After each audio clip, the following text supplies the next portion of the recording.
All right, we're here. We made it. The season finale of True Detective Season 3. The final episode is titled Now Am Found, which is a reference to Amazing Grace. I once was lost, but now am found. 'Twas blind, but now I see.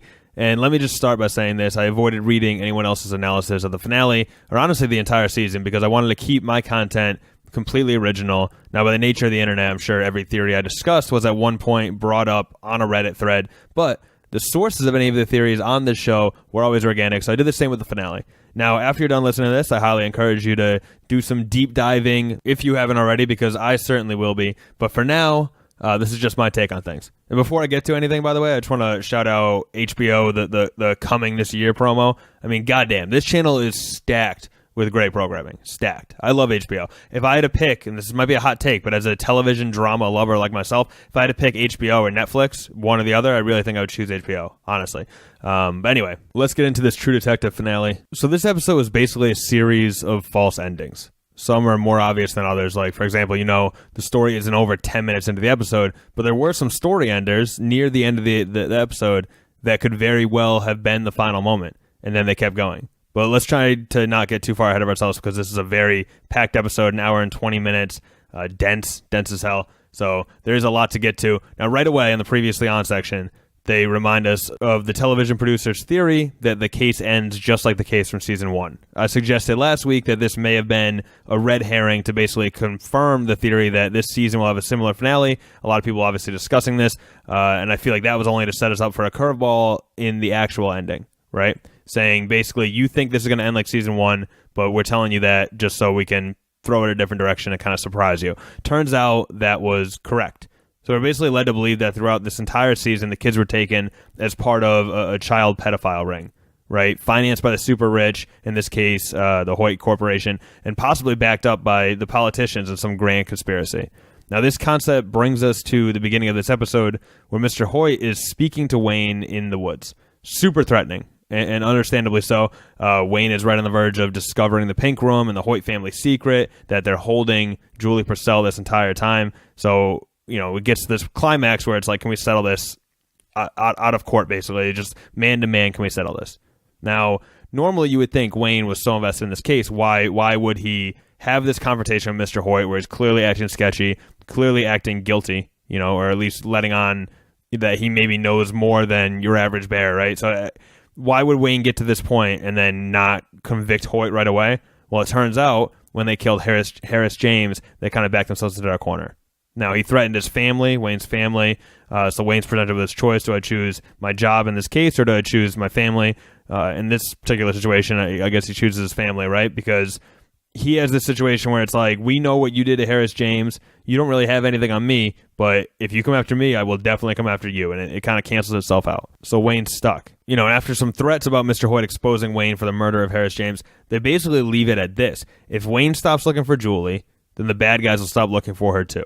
Now, that part comes back around at the end, so remember it. But back to 1980, we get a flashback to what took Wayne off of major crimes all those years ago. Turns out Amelia wrote the article about the case, and the police were pissed about it. By the way, remember back to the last episode, Wayne was the one that kind of pushed her towards writing that article. So they get in a fight about it later. I'm not going to get too into that, but it's just interesting because I would say he's probably more mad at himself than he is at Amelia in that situation. But regardless, the police force basically threatens to throw Wayne off the job, bury him at the secretary's typing desk if he doesn't renounce the article and say that Amelia was lying about it all. He chooses to protect Amelia and not ruin her credibility, even though they're just dating at the time. They're just starting to date at the time, to be honest. And this sort of starts the trend of choosing her over the job. The same trend that he repeats in 1990 when he's talking to Hoyt, right?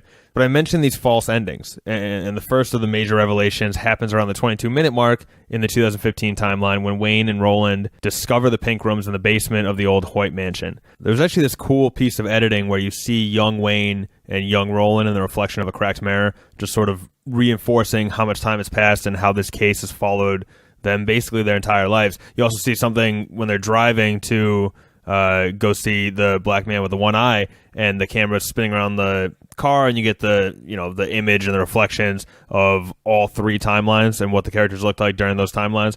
Just little cool editing tricks. I mean, I don't know what else that says besides, like I said, reinforcing just how much time has passed, but still, it's cool. It made it interesting.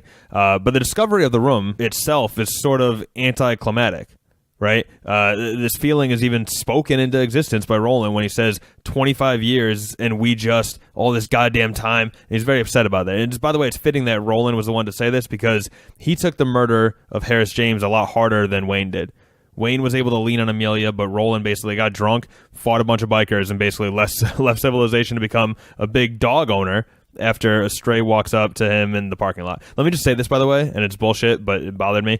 Roland's in the parking lot after this fight, right? And he's got a bottle of Jack Daniels, and for some reason, the little bartender pour thing is still on the top, that cap with a little spout on it. Now, I'm sure that was to show that he took the bottle from the bar, but in no world is Roland sitting there in the parking lot, beat up and drunk, while also drinking out of the little pourer thing. He definitely would just have, he would have been drinking straight out of the bottle, right? Just something I noticed. I'm not sure what that says about me, to be honest, but moving on. That's like a theme on these television companions, by the way, is me noticing little idiosyncrasies about whiskey. There's a bunch of that stuff in Sharp Objects. But back to the show at hand. We get the second major revelation around the 40-minute mark, still in 2015 now. Wayne and Roland arrive at the home of Junius Watts, a.k.a. Mr. June, the black man with the dead eye, who, by the way, was the person parked outside Wayne's house and who drove off just after Roland, snagged the picture of the license plate. Wayne came out with the baseball bat, all that. That was Mr. June driving that car. He tells a hell of a story. Basically reveals the entire mystery of the season right in one scene, which again, this is what I'm talking about with the false endings. It's weird that they would do that with so much time left in the episode, right? But here it is. Here's the gist of it. So the family tree is Mr. Hoyt, who we meet at the beginning of the episode, his wife Ellen, and their baby daughter Isabel. Ellen gets sick and dies, and Mr. June, who works at the Hoyt mansion, helps Mr. Hoyt raise Isabel, right? Isabel grows up and marries a man. They have a daughter together. Unfortunately, the husband and daughter die in a car accident, sending Isabel into this spiral of depression that leads her to taking lithium as an antidepressant. One day, Isabel sneaks off and gets in a car accident, which Harris James, then a highway patrolman, brushes under the rug, and that's kind of what gets Harris James in with the Hoyt family. Crazy with depression and on the drugs, she gets this idea that Julie Purcell is her daughter and has Mr. June ask Lucy, who works for the Hoyt family, if they can play together sometime. Lucy says yes in exchange for money and requires Will to go along to sort of keep an eye on her. That, by the way, explains the black man and the white woman seen in the woods playing with the kids. It was Mr. June and Isabel. Now, crazy Isabel gets even crazier when she stops taking her meds, and she basically tries to steal Julie away from Will. Will falls and hits his head and dies in a pseudo-accident. I mean, she kind of caused it, but it was an accident. She didn't mean to kill him. And then to calm Julie down, Mr. June says that he just bumped his head, and they lay him down in the cave where Julie actually poses his hands in the praying motion, and Julie's the one that drops the doll there as well. Harris James plants the fake evidence at the trash man's house and pays Lucy off to keep things quiet. Basically, pays her off to let Isabel adopt Julie, which is kind of the plan all along. But now it's like, let's just pretend like she's missing still, and then Isabel can have Julie. That pretty much confirms, by the way, that Lucy was the one who wrote the note with all the magazine clippings to basically try to keep Tom at peace. Well, it turns out that Isabel has been feeding Julie lithium to keep her drugged and confused and not really happy, but not agitated. Years go by with this abuse, as Isabel is getting crazier and crazier, until one day Mr. June, out of nowhere, seemingly develops a conscience and helps her escape the Hoyt mansion. It turns out she fled to a convent where she spent the last few years of her life, ultimately dying of HIV, and gets buried on the property. Whew, that's a lot. It's a lot of information for one scene. But again, it's anticlimactic, right? This is even spoken again by Wayne and Roland when they say that they got no real sense of closure from the end of this story. So that's twice now. 2 false endings, 2 sort of anticlimactic finishes, conclusions to the case, to the story, to the season.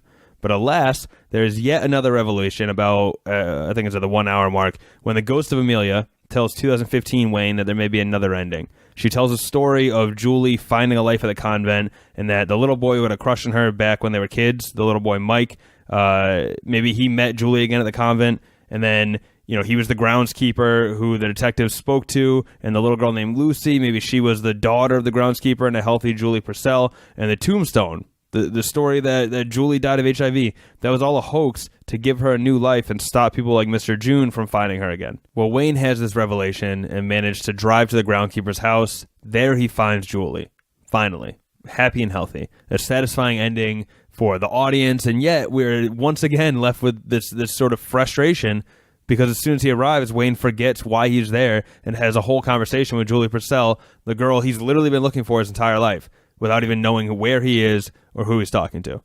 Now, there does seem to be a few moments where he seems like he might recognize Julie or at least sort of remember why he's there, but it's hard to tell. But I think regardless of how you interpret that scene, I think there's a deeper meaning to it all. The season ends not with the Julie conclusion, but with the reunion with his own daughter, right? Spending time with his own family and his grandkids, spending time back with Roland. That's what's really important in life. It was never about the case. It was always about Amelia and family and friends. But like Wayne said to Amelia back in the bar in 1990, you and me, who we are together, the marriage, our children, it's all tied up in a dead boy and a missing girl. And I think that's why it all ended with Wayne and Amelia getting together in 1980. The fight and subsequent conversation that started it all, the moment where, he said he wanted to marry her, because as much as this awful case persisted his life, stuck with him for 25 years, so too did the most meaningful relationship in his life, right? The one with Amelia and all that brought with it. That's kind of the beautiful ending that I think this show deserves, Now, the lasting image is of Wayne walking off into the light with Amelia, and then, a much darker scene where Wayne is alone in Vietnam, decked out in camo and walking back into the jungle. Is that supposed to show the two parts of Wayne? The contrast between who he is by himself and who he is with her, the fact that he's more himself, a more complete man with Amelia than he ever was when he was on his own. I don't know. I suppose that's up for interpretation, right? But that's where I'll close the book on this one. I hope you guys have enjoyed this podcast. We'll be back with another television companion that goes along with the final season of Game of Thrones. I'm very excited for that. Also a little intimidated with how dense those episodes are probably going to be. But hey, all the more reasons to listen to a companion podcast, right? All right, it's getting late here. I've got to get some sleep. I'm dying here. Puppy on the way on Saturday, and I have a feeling I'll be getting no sleep. So I hope you guys enjoy the rest of your week. I know I will, and I'll talk to you soon. Peace, guys.